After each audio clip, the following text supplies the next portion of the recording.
नमस्कार पशुपालक भाइयों एवं पशुपालन और पशु चिकित्सा से जुड़े हुए मेरे साथियों।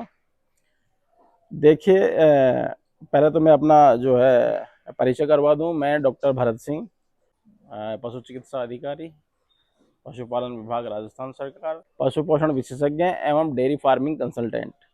और मुझे जो है पशु डेयरी सेक्टर में और पशु पोषण में 10 साल का अनुभव है। तो हमारा प्रयास रहता है कि हम जो डेयरी फार्मिंग से जुड़े हमारे पशुपालक भाई हैं, या गोट फार्मिंग हो या पोल्ट्री फार्मिंग हो, उससे जुड़े हमारे किसान भाई हों, तो हमें उनको फ़ायदा पहुंचाएं। किस माध्यम से? तकनीकी और वैज्ञानिक ज्ञान उन्हें देकर। क्योंकि मुझे जहाँ तक मुझे लगता है, फील्ड में मैंने देखा है कि तकनीकी और वैज्ञानिक जो ज्ञान की है वो बहुत ही ज़्यादा आवश्यकता है। हम परंपरागत रूप से खेती और पशुपालन से अभी निकल कर और तकनीकी और वैज्ञानिक आधार पर उस सिस्टम पर, उस तंत्र पर नहीं आए हैं। तो हमें ज़रूरत है कि हम पशुपालन को और खेती को जो है वैज्ञानिक दृष्टिकोण और तकनीकी ज्ञान आधारित बनाएं।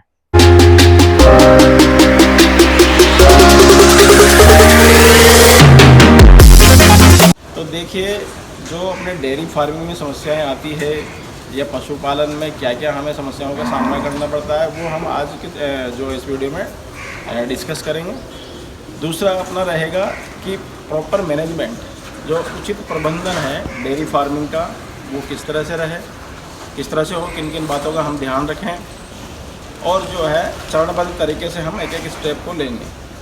तो सबसे पहले तो मैं बता दूं कि कोई भी पशुपालन व्यवसाय हो, चाहे डेयरी फार्मिंग हो, गोट फार्मिंग हो, पोल्ट्री फार्मिंग हो, ठीक है, रैबिट फार्मिंग हो, पिग फार्मिंग हो, सबसे जो ज़रूरत है हमें ध्यान रखने की, वो ये है कि हम तकनीकी ज्ञान आधारित कार्य करें।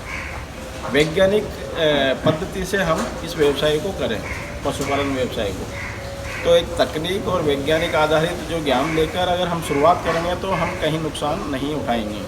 वरना क्या होता है कि ज़्यादातर हम जो है तकनीक के अभाव में और वैज्ञानिक दृष्टिकोण के अभाव में और उस वैज्ञानिक पद्धति के अभाव में घाटा उठाना पड़ता है हमें। तो आज वो सारी चीज़ें डिस्कस करने वाले हैं।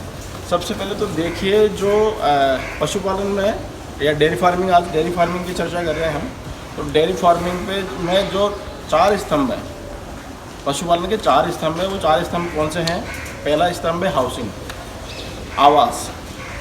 आवास की व्यवस्था होनी चाहिए प्रॉपर, ठीक है ना। आवास कैसा होना चाहिए, आवास किस तरह का होना चाहिए, ठीक है ना। ये हमारे पशुओं की साइज़ पर और हमारी पशुओं की जो है पशुओं के प्रकार पर निर्भर करेगा।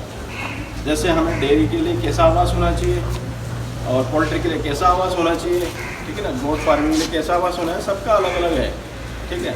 आज हम एक डेयरी फार्म पे खड़े हुए हैं, आप देख सकते हैं मेरे ऊपर जो है एक शेड है, कैटल शेड है।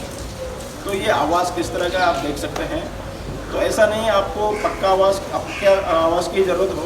अगर किसान भाइयों के पास संसाधन कम है, ठीक है ना, उनके जो है अभी आर्थिक स्थिति भी सुदृढ़ नहीं है, तो वो कच्चे आवास से भी शुरुआत कर सकते हैं, जो कि उनके लिए मतलब आर्थिक रूप से ठीक हो, उनके बजट में हो।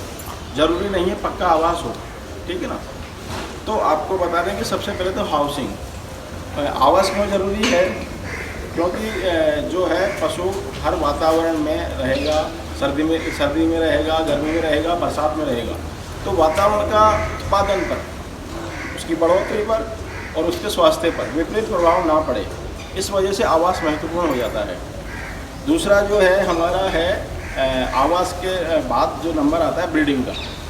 हमें पशुओं का जेनेटिक अपग्रेडेशन करना होता है, ठीक है ना, ब्रीड का इम्प्रूवमेंट करना होता है।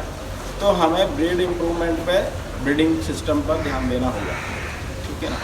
तीसरा जो है मैनेजमेंट का है, जो पशुपालन व्यवसाय में कि प्रबंधन कैसा होना चाहिए। कब हम इनका दूध छुड़वाएँ, कब सिंगरोधन करें, ठीक है ना, कब वैक्सीनेशन करें, कब टीका लगवाएं, मतलब कब इनका जो है हमें डीवर्मिंग करना है। तो इन चीज़ों का जो है प्रबंधन अगर उचित तरीके से करेंगे तो हमारे फार्म पर, डेयरी फार्म पर जो है बीमारियां नहीं आएगी। Prevention is better than cure. तो कई बीमारियों को हम रोक सकते हैं और जो है जो आर्थिक घाटा होता है बीमारियों से उसको रोक पाएंगे।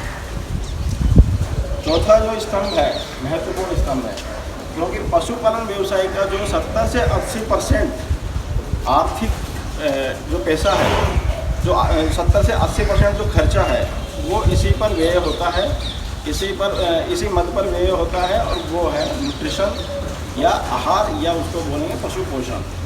तो जो चौथा स्तंभ है वो महत्वपूर्ण है, उसकी जानकारी मैं आपको बाद में दूँगा। पहले थोड़ा सा 3 स्तंभों के बारे में डिस्कस कर लें। हाउसिंग का मैंने बताया कि हाउसिंग जो है आवास वो कच्चा भी हो सकता है, पक्का भी हो सकता है, लेकिन ध्यान रहे कि पशुओं के ऊपर छाया होनी चाहिए। आवास का मतलब ये होगा चाहे वो कच्चे फूस की हो, चाहे वो पक्के टिन शेड की वगैरह की हो, ठीक है ना, कंक्रीट की छत हो, लेकिन उनके ऊपर छाया होनी चाहिए सर्दी गर्मी और बरसात से बचने के लिए। दूसरा है कि जो शेड है, जो आवास बना रहे हैं वो हवादार हो और रोशनीदार हो, वहाँ हवा आ सके, रोशनी आ सके, ताकि वहाँ कीटाणु ना पनपे, जीवाणु ना पनपे, और जो है बीमारियाँ पैदा ना करें।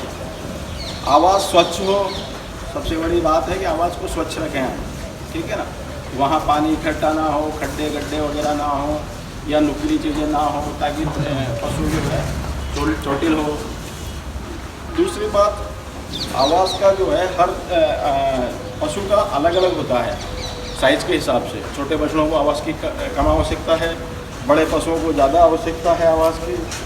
दुधारू हो गया या प्रेग्नेंट है उसको ज़्यादा आवास चाहिए, ज़्यादा एरिया चाहिए, क्षेत्रफल की दृष्टि से ज़्यादा उसको बड़ा आवास चाहिए। ब्रीडर है, जैसे ब्रीडिंग बुल है, जो सांड है या भैंसा है, उसको और भी बड़ा आवास चाहिए, ठीक है ना, घूमने फिरने के लिए, ठीक है ना, चरने के लिए। तो बात यह है कि आवास के बाद जो नंबर आता है वो आता है ब्रीडिंग का। तो साथियों, ये राजस्थान के एकमात्र ऐसे डॉक्टर है जिनके पास में सबसे ज्यादा अनुभव है इस फील्ड में, और ये एक्सपर्ट भी रहे हैं इस फील्ड में। तो इनके सभी नॉलेजेबल वीडियो आपको मेरे यूट्यूब चैनल पर हर संडे को उपलब्ध होंगे शाम को 6 बजे। तो आप सब इनके वीडियो देखने के लिए मेरे यूट्यूब चैनल को सब्सक्राइब, और फिर आप सभी लोग कमेंट बॉक्स के माध्यम से फीडबैक जरूर दें, और नेक्स्ट वीडियो जिस भी टॉपिक पे चाहिए उसके बारे में कमेंट बॉक्स में कमेंट जरूर करें। इंपॉर्टेंट पॉइंट्स दिखाई दे रहे हैं स्क्रीन पे, इन सभी के वीडियो ऑलरेडी मेरे यूट्यूब चैनल पे अपलोडेड है, आप जाओ प्लेलिस्ट में और देखो। Thank you.